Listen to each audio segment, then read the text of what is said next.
Hi class, this is chapter 5, week 4. Let's start.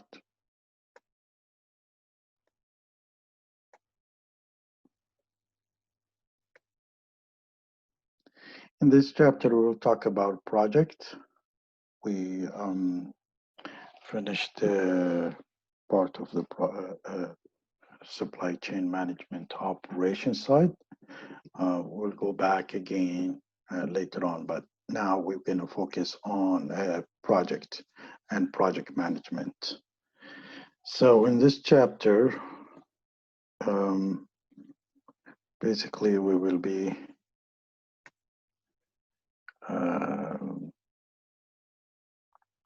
we will explain what a project are and how projects are organized. We're also going to evaluate the project using earned value management. We will analyze a project using the network planning models, and we're probably going to give some examples of it. And we're going to also talk about IT project management also. So project management, what is a project? A project is a series of related jobs usually directed towards some major output and requiring a significant period of time to perform. And when you do a group assignment, this is a project. When you do an individual assignment, this project, which is made of, takes time and takes a different stages of activities. What is a project management? A project management is usually planning, directing, controlling resources. And the resources could be people, equipment, and material. In order to meet the technical, the cost, and the time constraint of a project. So any project is made of three things: technical, cost, and time. So the three things is things that delivers, and the cost and the timing. And why the project management is important? And project management is highly important for many reasons, but the most important reason is at the highest level of an organization. Management often involved in juggling a portfolio of projects. So there is so many projects going on, or there is a limited resources. So the management usually have a interest of juggling these portfolios management. So what type of projects are there in general? We have something called when we do a product changes, and once we do some process changes, same product, but the process is changing. And there is something called research and development and alliance and partnership when outsourcing something or somebody outsource something to us. Now, the deeper ones is breakthrough projects, and the less one is derivative project, which is, you improve some kind of a software, within the software, some functionalities or hands-on equipment. Now, a new product in the product management and a process change, a new process, definitely. A new core of technology when you're using some kind of a mobile application before you just used, an ERP or desktop application, and outsourcing your major activities. And then, as you said, the platform project is additional product families. You want to add one more or process and a graphic upgrade. Probably you add a new machine, and then research and development, you do an upgrade, which is we said as a mobile applications for service or something, a new software as you want to add, or select a new partner because you're the alliance on partner, which is a select a carrier or outsource or something like that. So the project itself, there are three types. There is a pure project, which is a self-contained teamwork full-time on the project. So these are a team who put and do nothing else but delivering the project there. And then you get the functional project, which is responsibility for a project lays within the functional division in the function in a certain division. For example, HR is the within the HR is implementation of HR software, something like that. Um, and of the firm, employee from that division work on the project and usually part of only part time. And then you get the metrics project, which is a blended of a pure project and functional project structures. People from a different functional area works on the project, possibly only as a part-time. So in the functional and the metrics project, you have what you call both of them, they work as a part-time. But in the functional project, you would find people from a different function sectors, they're involved in it. In the metrics project, people from different departments involved in the different, one department involved in different projects involved in it. Now, the pure project, the advantage is the project manager has a full authority because it's like, group and he's in charge. They don't look outside. The team member report to one boss and shorten the communication line as usual. And team pride, motivation, commitment are very high to deliver these things, to do these things, because they're already clear part of the team. The disadvantage is duplication of resources because you need somebody to replace these people if you're going to put them in this product. And organizational goals and policies is ignored because they're focused on their project and they're part of that project. And there is usually when it's done, they don't do mostly the lack of technology transfer. They don't do technology transfer. And team members have no functional area home, so they're worried about after the work, whether they're gonna stay in or they leave. The other type, which is the functional structure of projects, as you see here.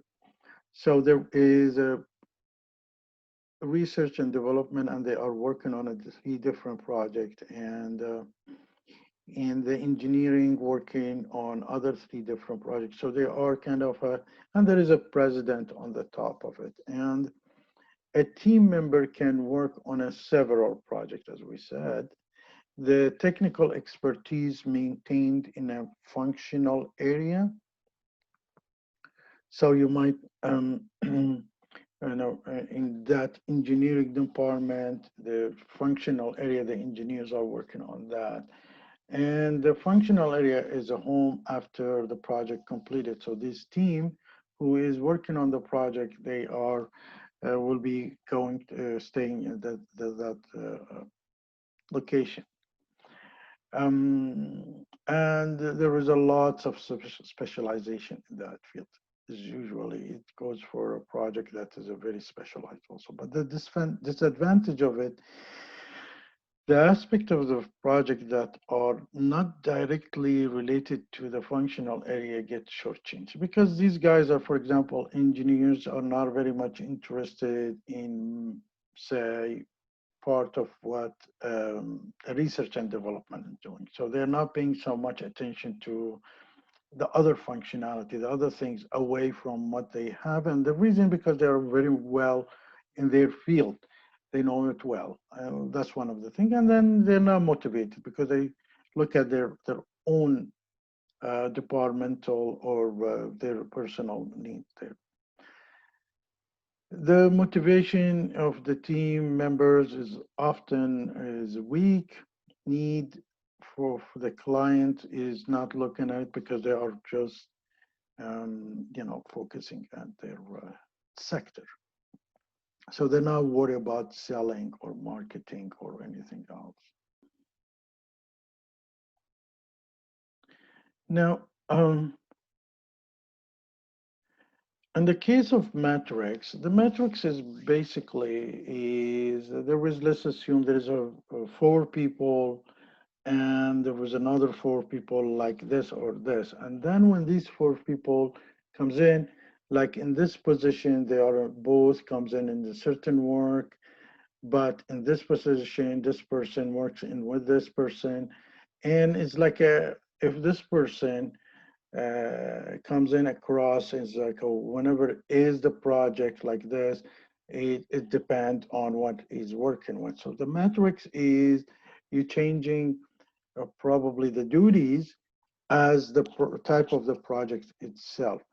Now, usually have a project manager on the top, but it has a better communication between the functional areas because it's a matrix and they are communicating with each other in that each horizontal and vertical department. Um, Project manager are held responsible for the success. The duplication of resources is very minimized because they are, doing their work plus they're doing this project management fully utilized there.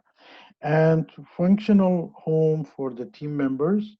So they, once the project goes live, they can, have it stay home and they can utilize this project. And the policies of a parent organization are followed. So the policy comes in from probably the CEOs to these project managers, and project manager goes to the functional and the technical employees. The disadvantage, there is too many bosses. So because in some places you are the somebody else, because we said like this, so at this case you have one boss, at this case you have one boss, at this case you have one boss. So it's like so too many bosses that you have. The success depend on the manager's negotiation skills. And this is why you sometimes you when you do a matrix project, you always require at least one week every week or every 2 weeks a meeting with the CEOs and the management, and potential of sub optimization. Now,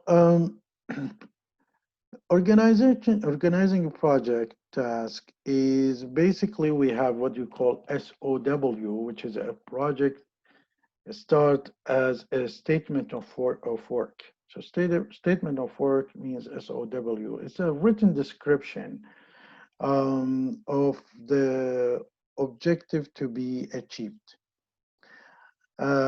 plus a brief statement of work to be done, and propose a schedule accordingly, which is a pre-proposed schedule.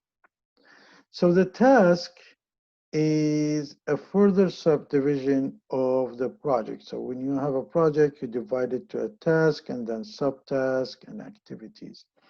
And usually is no longer a task, no longer than several months, and performed by a single group or organization. So that you divide, you put the timing and you say this department will do this part or this part of the department will do this part. And work package, which is smaller than the task, and is a group of activity combined to be assignable to a single organizational unit. So we get the task, subtask, work package, and then it's assigned for certain, single organization unit.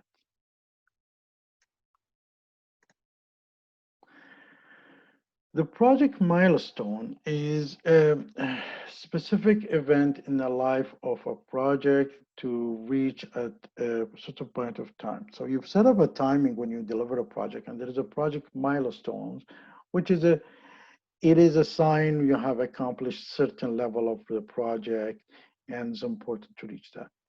And then there is what you call a work breakdown structure, or WC, WS. which is defined as, the hierarchy of the project task, the subtask, and the work packages. So it's divide the one task and then which one is more important and which one is depend on what. So it's like, you divide it and then you have subtask and work package, as we said. And the activities is defined within the context of work breakdown and are a piece of work that consume times. Like let's say you're painting a house. Is the project delivered? No, not yet until the paint gets dry. That's when you can submit a project. So it is activity is something not part of the whole activity. It's part of the waiting, but it has to be, delivered. So the breakdown, like for example, on the level, you say the program, and then what's your program? You want to put some kind of software, or you bring more equipment, machineries to do that. And then there is two parts of the project. One project probably buying the machineries and setting it up, and the second part is making the a place for them building. And then there is the project of task is you subtask it of shopping around, finding a machinery is a subtask is you start negotiating, something like that. You break it down into a work packages, and could be going more deeper the more complex it is. And the second part is a project two, which is building a place for them, as also breakdown and goes down like this. So you drilling down, you go to the details, overview on the top, and then you go to the details of it. The other way of looking at it is this way, which is the scanning. I find it a little bit, too much information here is like inside and in. But it's overall, if you look at it, is basically, it says one, which is stand for this, which is optical, for example, simulator design. You're looking at that. And then 1.1 is optical design, which is belong to this level.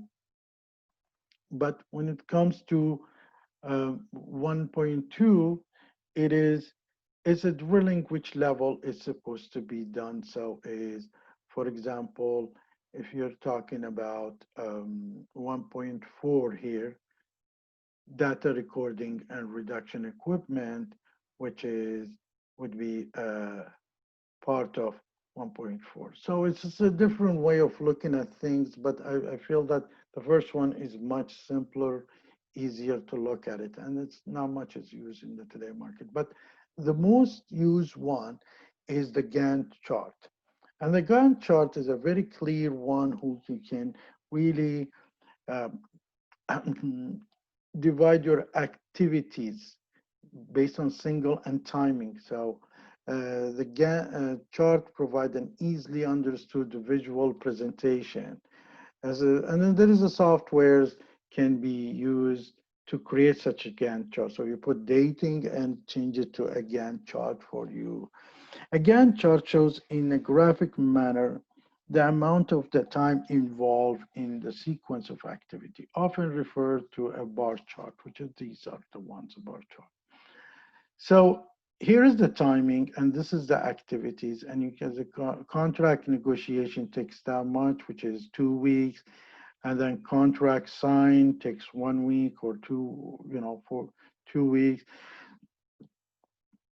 Long lead procurement, it's gonna give you, takes from you probably 8 weeks, but meanwhile you can do manufacturing and scheduling, and it's depend if it's connected to each other partially. So you divide this to the parts where it's delivered, and then we will talk about when it comes to the CPM later on.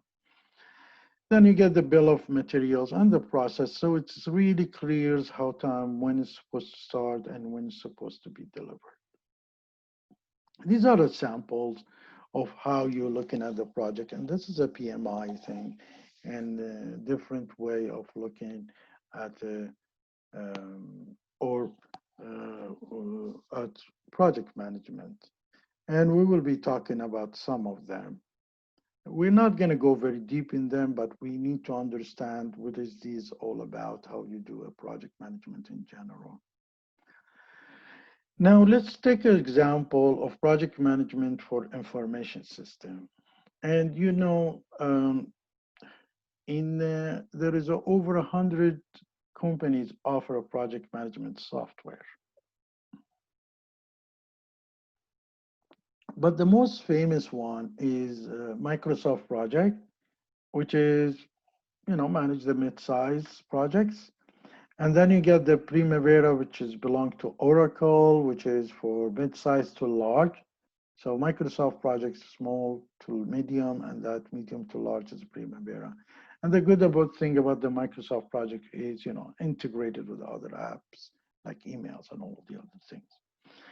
In addition to scheduling tasks, resource must be assigned to a specific task through a software tool. So that's when you do a task, schedule task, you need the resources, which could be human, could be machineries, could be whatever. So it integrates the both together, is assigned to each other. And also software can be used to spot over allocation of resources. So if you're over allocating, it will show you that this person at this time is working in this area, cannot be doing something else in other places. So it's basically a planned use exceed availabilities, available supply. And when the resources are over allocated, either more resources are required or rescheduling. So is whether you take more resources, like more human, or you stretch your schedule. And it's also taking advantage of the tasks. Slack can be a free resource. So once you can see that where is the free resource is occupied, and if between 2 days is free, between 2 weeks, there's 1 week free, you can take him and put him in something else. So the slacking time is also important, because if some project has to wait in some task to get the other task, which is that's what you call activities. And during activities, you cannot do anything. So you can take out these human resources or whatever the machinery is and put it in something like. As also shows you, the progress tracking is a key feature for the managing project as they are being completed. So where are they? Has been completed? What part of it is doing? Now, let's take one step behind, and it comes in with, let's say within the software, let's think about project implementation and project management for the software. This is software, but it can be very applicable to other projects also. And the whole starts from people not paying enough time and attention to implementation and software selection or product selection. And it's funny thing, 60% within the software industries, could be more in other industries or less, 60% they would run to problems, 30% would not select the same solution. And the reason, because they have utilized somebody else knowledge that he probably outsider, that he has some bias, or a salesperson who's trying to sell you the equipment or certain thing. And 20% is fail, and this is a lot, which is especially in IT, the 20% fails that the highest in probably other project management selection. Now, this is also for the software, but also is applicable for any other product. Is the first is just like a selecting the right products for the project, or the right softwares for the implementation. It's like a hierarchies, but it's like a pyramid. So you need to go with the basic, start building the basic properly, all right, and then you build things on it. But this thing is made of three parts. The part is the objective, which is very clear, you know what you want, and it's a black and white. Then you get the subjectives, and then you get the perspective, the whole view. And it start with the objective, which is here is like a functionalities and technology comes in the very objective side. And then you go with market data, the marketing information, and your RFP reviews, which is becomes semi-objective, subjective, but is still in the field of subjective. And then you got probably scripted scenario and easy to use, because the reason is sometimes the scripted scenario is very limited, and also scripted scenario means you have you bring the people who is technical from the supplier side and the sales people and whomever there, and you give them certain questions scripted, and they have to show you how it's done. And then you got as we said, number 6, which is a scripted scenario. Number 6, easy to use. And easy to use is a very subjective, because for me could be very easy and for you could be very difficult. For the next guy would be a mediocre, and some of them they don't. So they don't know how to use it. So that's is kind of a subjective. And then what comes in process fit. Because of process, we in some time, most of the time, we are very flexible in the process. And usually these company suppliers, they can fit lots of process, but also they have the best practice they collected from their previous histories working. So they also, if you have a choice between having your process fit their ways or their ways fitting your process. And then the last thing you look at it is the reference. Most of people, when they do select, they go with a reference first, which is, that doesn't make, that's a good, way of failing. Because whatever works for other factories and companies does not mean work for you. So there is a project charter, and you start with outlining the project, and you do the objectives, and then you divide the roles and responsibilities over them. And then you set up a plan, which is, it's also a project management plan. And you divide the task, and then within the task, you want to do a subtask. And then, for example, in selecting cases, you can do a research. And then once you're done with the research, you start evaluation, and then you do the selection, and then you select the final. So there is a process, because it's a sensitive when you select something, because maybe not everybody is agreeing with you. So they might sabotage the thing. So you want everybody to get involved. SMEs, subject matter expert, also it should be getting involved with it. In general, once you select the software and you select all hardwares and all these things, you start coming up with a project plan and project management, as we said. In the project management, you will be defining things in phases, or in these phases or milestones.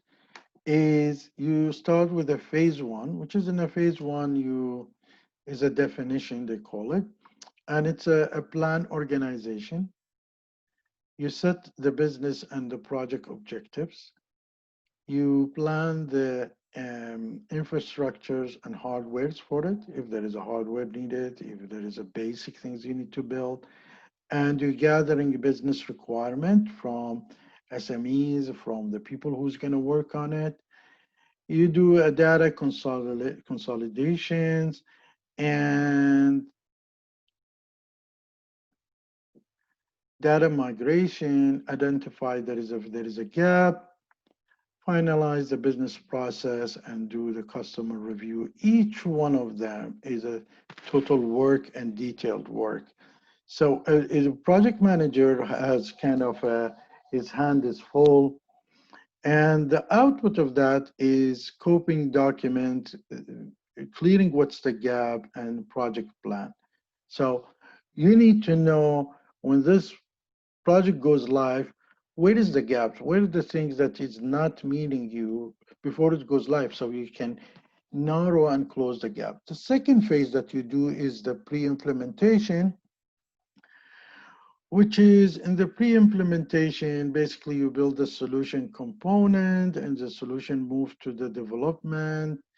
You finalize, get ready plan, get approval, and you finalize training plan if there is a training which is needed. And the output of that phase two, the pre-implementation, is configuration document, information, how they can document, and UTA, or what do you call, acceptance uh, preparation, because you need the management also approve it and accept it. And the final PIP, which is the project implementation. Now, then you go to the phase, implementing phase, which is implementing customization, execution, get ready plan, executing, user acceptance test.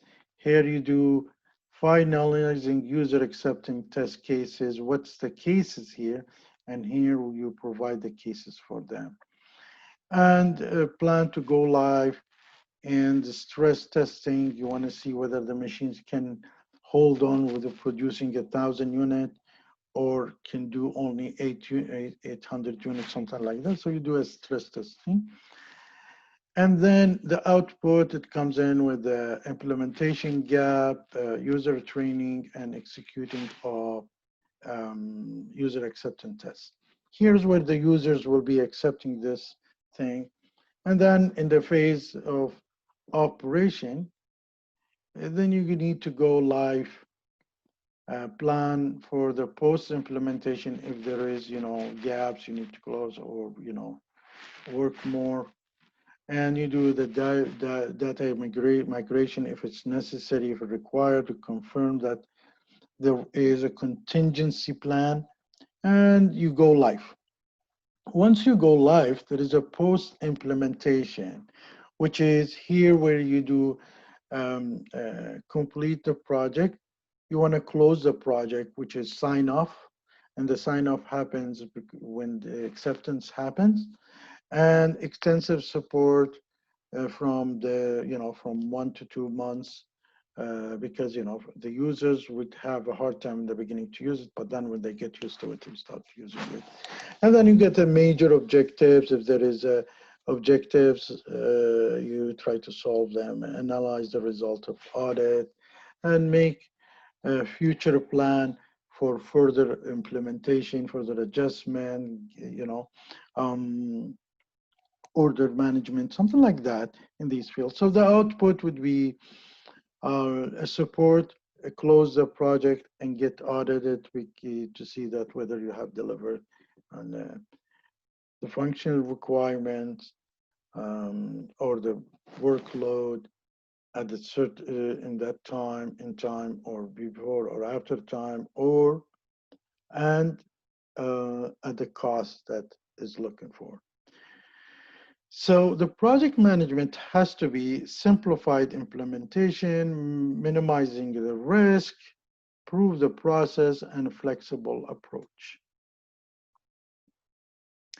Now, there is, to do that, to evaluate these process, you don't wait until the end of the project going live and then you say whether they have delivered things on time with the budget and they delivered exactly that we required on it, which is you do it in while they're moving, so if they are really coming short or way ahead, or they're doing really well. And this is done through, could be earned value management, which is EMV. And EMV is the technique is a technique for measuring a project process. So project progress, project process or project in an objective, clear manner. Has the ability to combine the measurement of the scope, schedule, and cost. So we looks at the scope and the schedule and cost. Scope, time, and cost. So there is a the triangle made of three, each one which is, and if you want to minimize the timing, you might need to increase the cost or reduce the scope, because these three triangle has to be connected to each other. If you want to minimize the cost, you probably want to minimize the time or the scope also. There is, this is would be a duty of the project manager to work on that detail. And it's also provide a method for evaluating the relative success of a project, as we said. So what do you do for a project EMV, EVM? What's the essential features of it? It's basically you do a project plan that identify the activities to be accomplished. You bring your project plan. And you put an evaluation of each activities. You put a pricing or unit that you can measure it. And then you define the predefined earning or costing rules to quantify the accomplishment. How much each one unit, how much is worth, how much is costing, how much is value is there in it. These are the samples. We will go through a few of them to, to look at the earned value, how it's done. Here, we're just gonna take a look at it, which is called budget cost, scheduled, and actual cost, and budget cost of scheduled and performance, the budget cost and actual. See, sometimes if you compare the actual cost to the budget, to work budgeted cost, it's not showing you whether you are delivering, because you might be not working and consuming some money. So the actual cost is going high, but you're not delivering the project. So there is more involved in doing that. When you do that, it's basically you take in, if you the project tracking without EVM, what will happen here? We said that you do a simple comparison of just cost versus budget does not tell this whole story. For example, if you look at it here, and you have the BCWS, which stands for budget cost of work schedule, and then you have the actual accounting or the actual cost, which is you get it from the accounting department, and you just look at this and you say, wow, in the beginning, our actual cost is high, but at week 5, we managed to minimize actual cost. And we're doing well with the budgeted cost, but actually it means without a means of quantifying how much work has been accomplished, costs are the only available information. So we don't know how much work has been accomplished. We know how much is actual cost and how much these guys are taken out from the budget. So here we see that in a project appears to be covered from, as we said, work 1 to 4, the actual costs exceed the budget. So the actual costs exceed the budget. But then you would see that the actual cost, the project appears under budgeted, because the project tracking without earned value is inclusive. So because in this case, in the beginning, the budget, and this person who's in charge of that budget is taking too much money, out of that. And then when it comes in the middle of week 4 and goes upper, you will see that the accountants start not giving them enough money. So like, you see that the gaps differentiate between both of them. But when you are involving project tracking with the EMV, um, with a predefined method of quantifying the quantity of work accomplished, EMV provide much more information. You need to see what work you quantify. You put units of delivering and you put a value on them. So here where you got a budget cost of work scheduled, which is BCWS, and then you get the budget cost of work performed, done. And then you do a unit and you put a pricing on it. And then you see the EMV project information out of the performance according to the schedule. So you look at here and BCWS, which is the schedule one, stands there according to the plan. But then we see that the performed work is higher, but then it's going down. And this is why really uh, uh, the AC, the actual cost is going down, because the budget cost for work performed is not, done accordingly. For example, you bring a machine and the machine costs money and you work on it. Now, if you don't bring the machine, the cost doesn't shows. I mean, so your actual cost is down, but you still have the people who is sitting there doing nothing, which is they are consuming the budget. So the issue is at week 1 to 5 here, it shows the project is ahead of the schedule in the week. Okay, because you look at it and you see the points in it.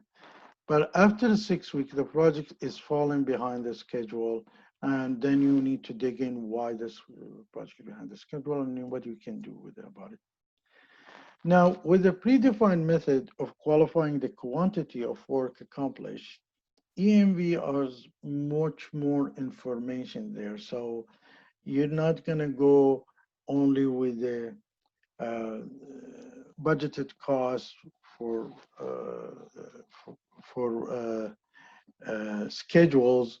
You utilize this budget cost for work performed, and the work performed, which we said you need to divide it in unit, put money on that value on it. And here it's very clear that the project is showing that the project is under budget in the term of actual work performance. So the project is under budget. They are not giving enough budget to the project for the work. So people are putting more time, free time for their free time, or they trying to utilize a other utilities, other things that is not supposed to be used here. So this way, how you analyze the project, whether it's software, hardware, whatever, it doesn't matter.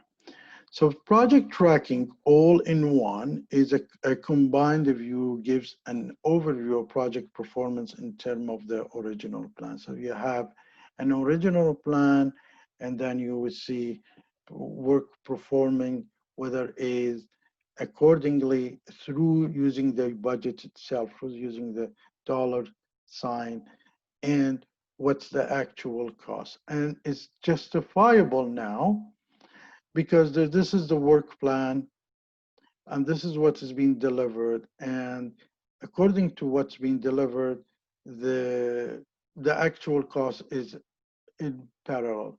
So if the management comes to you and says you're behind in the schedule, you can tell them, well, my cost is lower, and my cost is lower. Now you need to find the reason why. The other way of looking at it is another example here is probably you have a multiple activities and not one activity, And there is a milestone or timing milestone. And then when you look at the milestone, you see the timing, you see where is the activity A, B, C, and they not be connected or connected to each other. And this is how you do the calculation. So activity A could be you're delivering everything at the X time. This is your milestone. And then you get the B, you have managed to deliver only 80% of actual work, and for some reason you left at 20% of it. And so already there is a budget of 10,000 for over it, for all of it. So activity B is only 80% completed, and the budget cost was $10,000. So there is worth of 20% is not being delivered. And this is at the X point, still the thing. And then and another example like activity C, there is only 70% of budget is completed, and then you have by the time of this timing should be 80% is done. So you see there is only 70%. So there is a 10% is behind of your work, and there is a 20% expected. So you have 30% is not done at the X time, which is the 20% of it is not necessary now, but the 10% is you are behind. It shows where you are behind, how far. And there is activity D, which is you're supposed to start a little bit before the X time, which is the milestone time, and you have not started it. And that also can help you in the timing and the slacking time also, because if the activity D is not important, not crucial to other activities, you can wait and focus on other activities to finish activity C and B, for example. So the budgeted cost of work schedule is the budget when they set up is like we said 80,000, 10,000, and there is supposed to be 80% is finished, which is 16,000, but we have only 70%. And here we're supposed to finish 15%, which is nothing done, but we have spent $6,000 already. And you add them all, and this is a budgeted cost for work schedule. What is that? That's what's supposed to be spent for delivering that work. But the budgeted cost of the work performed, which is we said that in the activity you finished it and you are really doing a good job and you have managed to finish everything, which is worth of $18,000. In the activity B, you done 10% of it, 80% of it. Still, there is a 20%, but their budget is still there is $2,000. You can consume it if you did not consume it. And the activity C was we said you are at the 70 and supposed to be 80, but 70% you're supposed to be consumed and on not 80%. And that's a $14,000. And activity D, you did not start anything, so you should not be taking money, but you saw in the budgeted there is something like $6,000. So the budgeted cost of work performed is you add them together and you have $40,000. And the reason you do that, because you want to see the schedule variance. Where are you behind? So the BCWP minus the work scheduled costing is you already $10,000 in the hole. And you do the schedule performance index. So what's the percentage you're doing?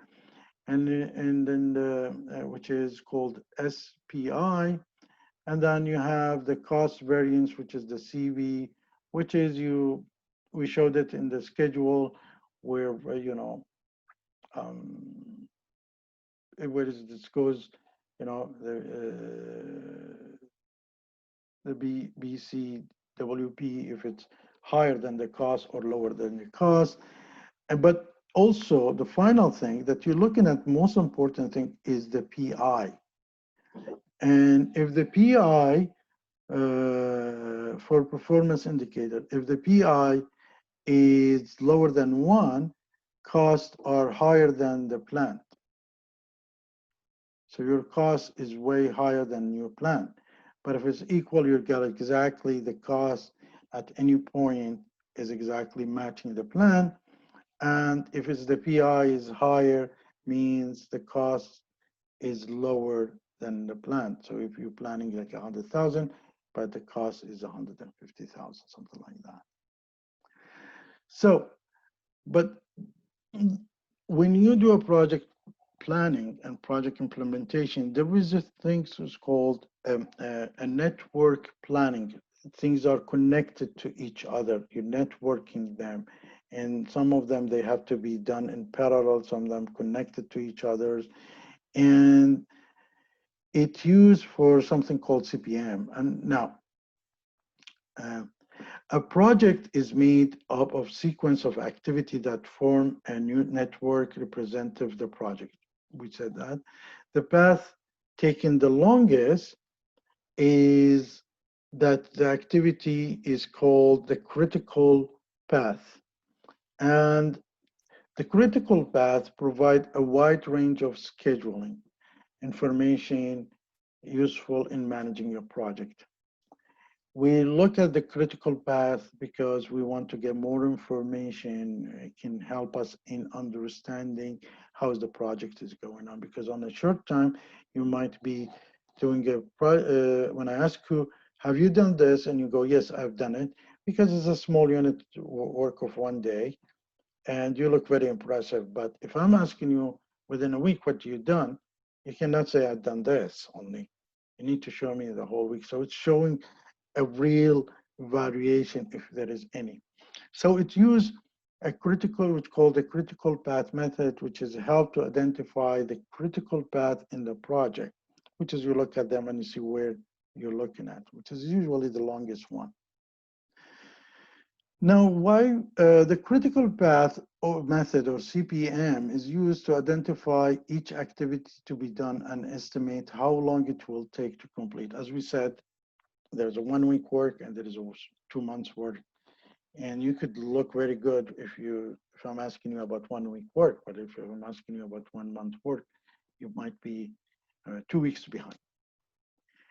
Determine the required sequence of activities and construct a network diagram. So the long path would show me what's the sequence supposed to be and what things has to be done. And then we can determine the critical path and determine the early start. When can we finish early? When can we start early? When we can be starting late and what's the latest time?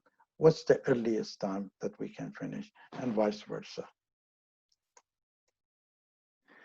As example, it's just an example. We don't need to look at this, but this is like, we need to design and then we build a prototype. And if we don't build a prototype after 21 weeks, we need to go back and finish the design first. So these are intermediate predecessors. And we cannot finish C without finishing an A, which is C is evaluate equipment. So these are the activities, and this is the designation for them, and showing me what do I need to build a prototype. To build a prototype B, which is here, I need an A to be done. Now, here in the bracket, when you see is times of the week. So in the designing, it takes me 21 weeks. To reach to the G2, it takes 21 plus 7 plus 8, which is 15, 35, 36, plus 2, 37. And then you check this path and add them together and see which one is longer, that you need to look at it as a critical path. So the critical path is basically, it shows that A to C to F to G to do this thing. And these are things could be working parallel, could be working into dependence. One project, as we said, there is a different task that has to be done, and sometimes could be integrated.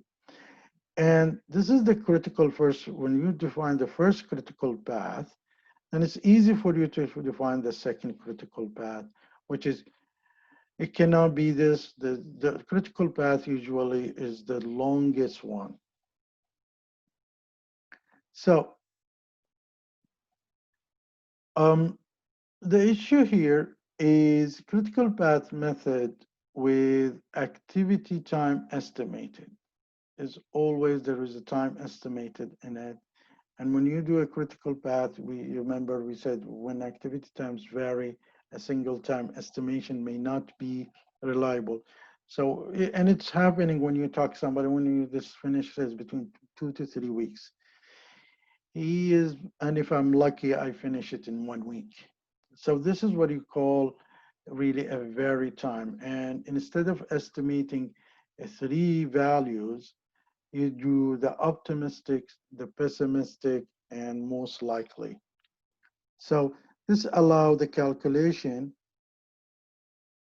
of a probability estimate of completion time. This distinguishes the characteristics of the PERT method. Its critical path is driven, it started in DuPont, and PERT started in the States, but now everything is called critical path, which is you use the optimistics, the pessimistic, and the most likely. I mean, we said like if we're lucky, we finish it in 1 week. If we are average, 2 to 3 weeks, and if we're running into problems, 4 weeks maximum finish. This is very important to understand whether we have managed the well or not. Now, time cost model and project crashing. Now, as we said, there is a 3 things involved in any project. Is time, cost, and things that need to be delivered. So sometimes the boss comes to you and says, okay, we need to deliver it in 2 weeks instead of 3 weeks. That means you ask for more resources, which is more cost, or you tell them, well, we can cut these corners, cut all these things, which is, the whole thing does not deliver the important things can deliver. And in the time cost model, the extension of a critical path model that considers the trade-off between time to complete an activity and the cost, and we'll show it in the graph. So you need to consider the direct activity cost and indirect cost of a project and the activity of completion. An attempt to develop a minimum cost schedule for the entire project. So it doesn't have to be your boss telling you, if you can, do it in trying to cut down on the timing or the thing, you will be cutting down on the cost itself sometimes. And the thing is, you need to crashing the project at a certain time to be delivered and certain services. Now there is a trend these days that's happening and is very useful is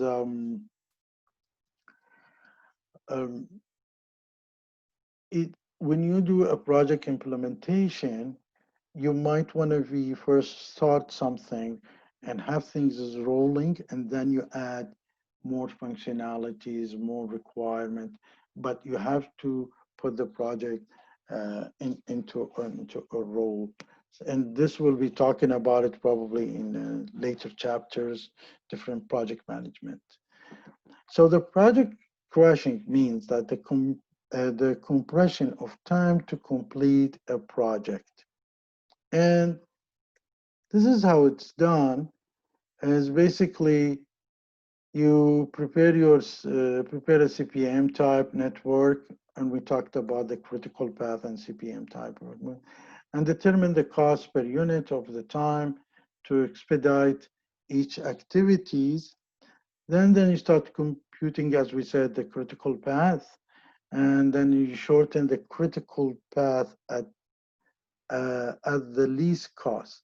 So you try to shorten it at the least cost possible, and then you plot a project indirect and total cost curve to find the minimum cost schedule. It looks like this. Basically, at the first thing, you have a normal cost, which is you can deliver activities, 6 activities at time 1 and time 2. So normal cost is the lowest expected activities cost. Then you have the normal time, which is the time associated with each normal cost. And then you have the crash time, which is the shortest possible activity time. And then you have the crash cost, which is the cost associated with the shortest. It's basically time versus money.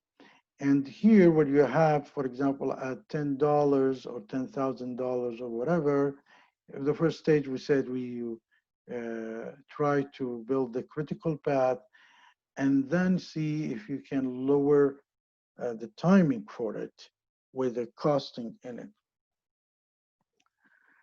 So first of all, the second step after you see building this, you just try to do the cost timing unit. So you say that at the $10 cost, you don't need to do that calculation, but you need to understand the concept behind it. Is 1 unit, you can do it at the $6, or which is, that's what you call a crash cost, and $10 a normal cost. So at the after 2 weeks, you can do the normal cost and the normal time, doing only 6 units. But here, what you ask is to do 1 unit at $10, which is a crash cost and crash time. So what you do is you cost per unit time. So you do the crash time and the crash cost, normal cost, and the crash cost were divided by normal time and crash time. So what do? You basically, you find an option, second option. It says, and you know in the project, there's always a variation. So you say, if I'm putting a pressures on my team, it's gonna cost me that much, and it's gonna finish in shorter time and that much. But if we go normal, it's gonna cost us that much, higher a little bit, and a longer time or a normal time, something like that. So you do these and you find in this timing, what's the unit cost, and this timing, what's the unit cost, and you do the division as we here indicated. This is only a sample. So as we said, is a $10 versus $6, which is 1 unit, and the cost per day to expedite to get is only $4. So can you reduce $4 in activity? But when it comes to the activity B, you also do the same thing, and the third one, and shows you how much cost per unit if you crashing the thing, it will generate for you. So then you compute the critical path according to according to the crash times, and if you can do it, then you're doing, it's just how to save the implementation. Now, here's the assignment that I would like you to do, and it's according to the previous chapter that we've taken. Basically, I will supply you this, and basically is I need you to look at something called One Global. And by the way, look at it, check the suppliers, and then understand, I'm sorry, check the consumers, what they're consuming, and then understand their operation, how it's done. And I want you to set up the best supply of this operation. How the supply for this operation, because there is a consumer who wants to buy and consume. They will pay. How you work out the supplier, it's just like, but this is in the field of IT. If you want to sell food, how you supply the sandwiches to put the meat inside or whatever the food inside. You need to look at that. And you need to look at how you supply the meat, how you get the operation of the supply, you need to see it. I will explain more in the class, but this is the link that you need to look at it and then understand the business. And I think it's a good idea to start with the global one. And maybe the most complete one is the one OG Money. And this is an application, you can download it to understand better on the web mobile. So by here, we're done.